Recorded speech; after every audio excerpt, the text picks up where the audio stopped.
তো বস, আজকের এই ভিডিওতে আমরা তিনটে বিষয় নিয়ে কথা বলবো। তো চলো আজকের ভিডিও শুরু করা যাক। তা প্রথম যেটা বিষয় সেটা হচ্ছে সৃজিত মুখার্জি কবির সুমনের বায়োপিক করতে চলেছে এবং মুখ্য চরিত্রে অভিনয় করতে পারে অনির্বাণ ভট্টাচার্য। তো যেটা আপডেট সেটা হচ্ছে কবির সুমনের একটা পার্টিকুলার ইভেন্ট ফলো করে তার জীবনের গান তৈরির একটা গল্প, সেটা সৃজিত মুখার্জি বড় পর্দায় নির্মাণ করতে চান এবং কবির সুমনের সাথে সৃজিত মুখার্জি কাজ করেছেন এবং কবির সুমনের সৃজিত মুখার্জি খুব পছন্দের একজন পরিচালক। এবার যেটা বিষয়, কবির সুমনকে এই বিষয় নিয়ে জিজ্ঞাসা করা হলে তিনি বলেন যে সৃজিত মুখার্জি এই বিষয়টা নিয়ে ভালো করেই ছবি বানাতে পারেন, কারণ সে খুব ভালো ছেলে, ভালো পরিচালক, তো সেটা সম্ভব, সেটা হতেই পারে এবং সে খুব খুশিও হবে এটায়। এবং যে অভিনেতাকে সে পিক করেছে বা তার মনে হয় যে এই অভিনেতা তার বায়োপিক ভালো কাজ করবে, সেটা হচ্ছে অনির্বাণ ভট্টাচার্য। এবং এই স্টেটমেন্ট শুনে অনির্বাণ ভট্টাচার্য বলেছেন যে কবির সুমন আমার খুব পছন্দের গায়ক, তিনি যদি বলে থাকেন তাহলে এটা বিশাল বড় অ্যাচিভমেন্ট। তো এমনটা খুব শীঘ্রই হতে পারে বা অ্যানাউন্সমেন্টও খুব শীঘ্রই হতে পারে, 2025-এর এন্ডেও হতে পারে, কবির সুমনের জীবনের ওপর ভিত্তি করে সৃজিত মুখার্জির পরবর্তী ছবি, এবং হয়তো সেখানে মুখ্য চরিত্রে অভিনয় করতে পারে অনির্বাণ ভট্টাচার্য। তবে এই ছবিটা হচ্ছে, এর কনফার্মেশন রয়েছে, কিন্তু অনির্বাণ যে মুখ্য চরিত্রে অভিনয় করছেই এটা এখনই বলা যায় না। কবির সুমন সেটা চেয়েছে, কারণ কবির সুমন এটাও বলেছে যদি কোনো অ্যাক্টর আমার চরিত্রে অভিনয় করে তাকে আমার সম্পর্কে জানতে হবে, আমার সঙ্গে থাকতে হবে, আমি কীরকমভাবে কথা বলি, কীরকমভাবে আমার জীবন চলে সেটা তাকে জানতে হবে, সেটা তাকে দেখে শিখতে হবে। ঠিক আছে, তো দেখার কাকে আমরা বড় পর্দায় কবির সুমনের চরিত্র প্লে করতে দেখি। কারণ যখন কবির সুমন এই নামটা যখন আসে, বাঙালি সেই ছবি দেখতে যাবেই, তার গান তৈরির জার্নি, তার গানে প্রেমে পড়ার জার্নি, তো সেটা বাঙালি দর্শক ডেফিনেটলি দেখতে যাবে। তো দেখার সৃজিত মুখার্জি সেই ছবিটা কবে নির্মাণ করে। আমরা যদি পরবর্তী বিষয়ে আসি, তো জিমি বলে একটা ওয়েব সিরিজ আসছে আশফাক নিপুণের। আশফাক নিপুণ আমার খুব পছন্দের একজন পরিচালক, তার কয়েকটা কাজ তো আমার খুব ভালো লেগেছিল। তো তার পরবর্তী কাজ, যেটার নাম হচ্ছে জিমি, এবং যেখানে মুখ্য চরিত্রে অভিনয় করছে জয়া আহসান, এবং এই শোটা আসছে 28শে মার্চ হইচইতে। তো এখানে যে গল্পটা, সেই গল্পটার সাথে আমার মনে হয় ম্যাক্সিমাম লোক রিলেট করতে পারবে। এবং টাকার যখন কোনো কাজ হয়, সিনেমা হোক, সিরিজ হোক, আমি সেই কাজটা নিয়ে খুব এক্সাইটেড থাকি, আমার খুব ভালো লাগে এরকম ধরনের কাজ। তো এখানে জয়া আহসানের যে ক্যারেক্টার, সে তার হাজব্যান্ডের থেকে কোনো ডিমান্ড রাখে না, কিন্তু একটা টাইমের পরে ফেড আপ হয়ে গিয়ে সে ডিমান্ড রাখে যে তার এবার সব চাই। এবং প্রথমে একটা সিকোয়েন্স আমরা দেখতে পাই যে সে শুয়ে রয়েছে এবং চারিপাশে শুধু টাকা আর টাকা। ঠিক আছে, এবার এই ক্যারেক্টারটা, এই এত টাকার লোভ, এবং কথায় আছে লোভে পাপ, পাপে এরপর কী হবে। সে একটা সরকারি চাকরি করে, ভালো চাকরি করে, কিন্তু তাকে রেকর্ড বুকের দায়িত্ব দেওয়া হয়। এবং এত টাকা যখন সে একসাথে দেখে, সে কি করে, যেই দোকানে সে আগে যেত গয়না দেখতে, যে দেখছি আজকে পরের মাসে আসবো, মায়না হয়নি, সেই দোকানে গিয়ে ওই লোকটার ওরকম ধরনের ভ্যানতারা কথা শুনে তাকে বলে ওইটা দেন, ওটা দেন, এটা দেন, বলে সব গয়না সে নিয়ে নেয়। তার হাজব্যান্ডকে বলে যেগুলো সব ইমিটেশনের।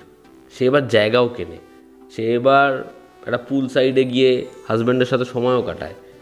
এবার এত টাকা সে এরকমভাবে উড়িয়ে ফেলে। এবার যখন সেই টাকা দেওয়ার বা সেই টাকা যে গায়েব হয়েছে সেটা বোঝা যায়, তারপর এই চরিত্রটা কী করবে। যারা আশফাক নিপুণের কাজ দেখছে তারা জানে তার কাজে পার্টিকুলার এমন সিচুয়েশানে এমন কিছু জিনিসপত্র হবে যেগুলো দেখলে আমাদের হাসি পাবে, যেটা কি হচ্ছে এই সিরিয়াস সিনে। তো এরকম ধরনের কিছু কমেডির পোর্শন রয়েছে এবং এটা ভীষণভাবে পলিটিক্যাল শো হতে চলেছে। আর আশফাক নিপুণের ফিল্মোগ্রাফিতে পলিটিক্যাল পোকিং স্টেটমেন্ট খুব স্ট্রংলি উঠে আসে। এবার রিসেন্টলি বাংলাদেশের যে পরিস্থিতি সেটা আমরা দেখেছি, তো সেটা এই কাজের মধ্যে রয়েছে। এবার সেটা পরবর্তীতে জোর করে করা কিনা আমি জানি না, বাট সেটা দেখে তো মনে হচ্ছে সেটা রয়েছে। যে কোটা নিয়ে লোকে রাস্তায় নেমেছে, যেরকমভাবে যা জিনিসপত্র হচ্ছে, ওই ফটো নামানো হচ্ছে, ওগুলো আমরা শর্টে দেখে বুঝতে পারছি। এবার দেখার সেটাই গল্পের সাথে কীরকমভাবে ব্লেন্ড হয়। ওভারঅল এরকম একটা স্ট্রং পারফরমেন্স, এরকম একটা সাপোর্টিং কাস্ট, প্রত্যেককে খুব প্রমিসিং লাগছে।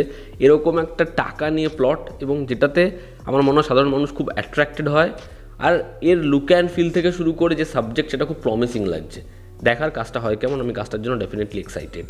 এরপর আমরা কথা বলবো জঙ্গলির গান নিয়ে, যেটা গতকাল রাতে ড্রপ করা হয়েছে। এই গানটার নাম হচ্ছে বন্ধু গো শোনো।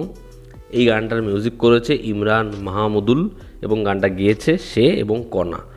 তো এই গানটা বেশ ভালো একটা গান, মিষ্টি একটা গান, শুনতে খুব ভালো লাগছে, লিরিক্স সহজবোধ্য, এবং আমার মনে হয় যে এরকম ধরনের লিরিক্স মেইন স্ট্রিম ছবিতে হওয়া দরকার।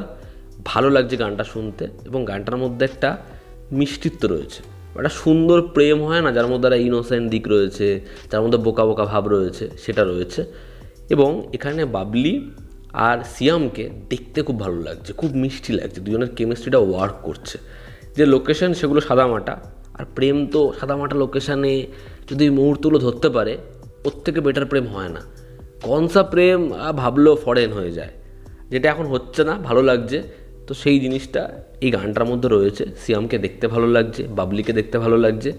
আমি ভেবেছিলাম এমনটা হতে পারে যে ওর এই যে মেয়েটা ছেড়ে যাওয়া বা বিট্রে, এর পরে ওর এরকম বিয়ার্ড লুক এগুলো দেখা যাবে, এবং তার আগে হয়তো চরিত্রটা এতটা ডাস্টি, এতটা রাগেড থাকবে না। ক্যারেক্টারটাকে ওই বিয়ার্ড লুকের মধ্যেই পলিশ করে দেওয়া হয়েছে, একটু সুন্দর জামা পরেছে, অলিভ গ্রিন এরকম ধরনের জিনিসপত্র রাখা হয়েছে।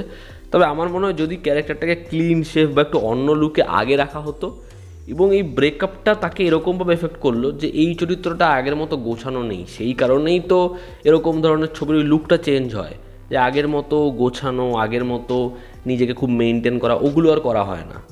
এখন এই চরিত্রটা খুব অগোছালো, এর চুল খুব এলোমেলো, দাড়িটা খুব রাগেড, দাড়ি বেড়ে গেছে, এরকম ধরনের জিনিসপত্র। আবার একটা টাইমের পরে যখন সে চেঞ্জ হচ্ছে সেগুলো সেভ করে ফেলছে, যেটাই কবির সিং থেকে শুরু করে এরকম ধরনের ছবির মানে মূল ওই লুকটা চেঞ্জের মাধ্যমে তাটাই বোঝাচ্ছে। তো এখানে সেটা করেনি, এবার দেখার সেটা গল্পে কীরকমভাবে আসে। বাট ওভারঅল গানটা বেশ ভালো, এবং সে আমার বাবলিকে দেখতে ভালো লাগছে। তো এই ছিল আজকের ভিডিও, যেখানে আমরা 3টে বিষয় নিয়ে কথা বললাম। তোমাদের এতে কী অপিনিয়ন জানিও, জানো তো আমাদের পাশে আছে। আবার দেখা হচ্ছে, টেক কেয়ার।